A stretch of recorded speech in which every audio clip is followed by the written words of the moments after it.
काय मग मंडळी, तुम्हाला मुलांसाठी होममेड पॅटीस बनवायचे आहेत पण घरात ओव्हन नाही?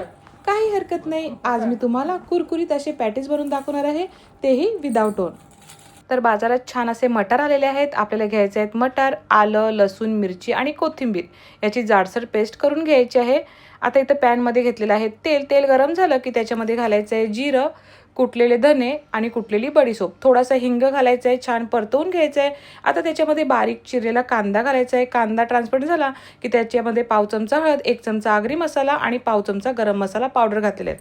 हे जे मसाले आहेत ते माझे घरचे मसाले म्हणजे ज्योतिष मसाले आहेत. मसाल्यांचा छान घमघमाट सुटला की त्याच्यामध्ये आपल्याला मटारचे वाटण घालायचे आहेत, उकडलेला बटाटा घालायचा. इथं मी काळं मीठ आणि साधं मीठ घातलेलं आहे. तुम्ही मीठ तुमच्या टेस्ट अकॉर्डिंग कमी जास्त करू शकता. हे सर्व छान असं मिक्स करून घ्यायचं आहे. बघा सारण रेडी आहे. सारण थंड होते तोपर्यंत आपण करूया कवरची तयारी. इथं मी मैदा घेतलेला आहे, त्याच्यामध्ये मीठ घातलेलं आहे, साजूक तूप घातलेलं आहे.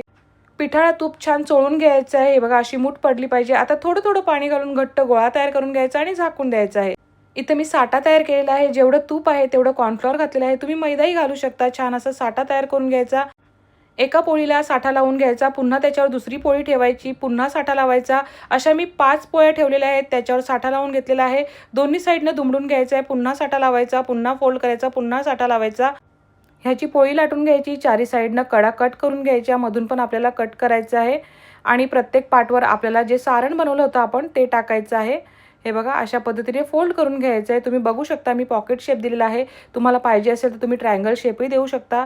आता हे सर्व पॅटीस रेडी आहेत तळण्यासाठी. तेल गरम झालं की त्याच्यामध्ये आपल्याला हे पॅटीस टाकायचे आहेत.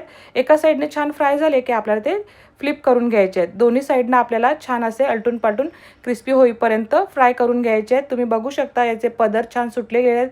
छान लेअर तुम्हाला दिसत असतील. हे बघा आपले पॅटीस मस्त असे तयार झालेले आहेत.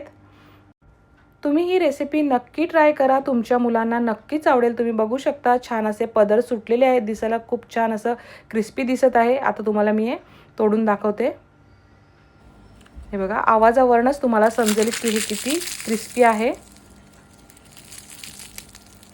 हे बघा आता सारणही दाखवते तुम्हाला.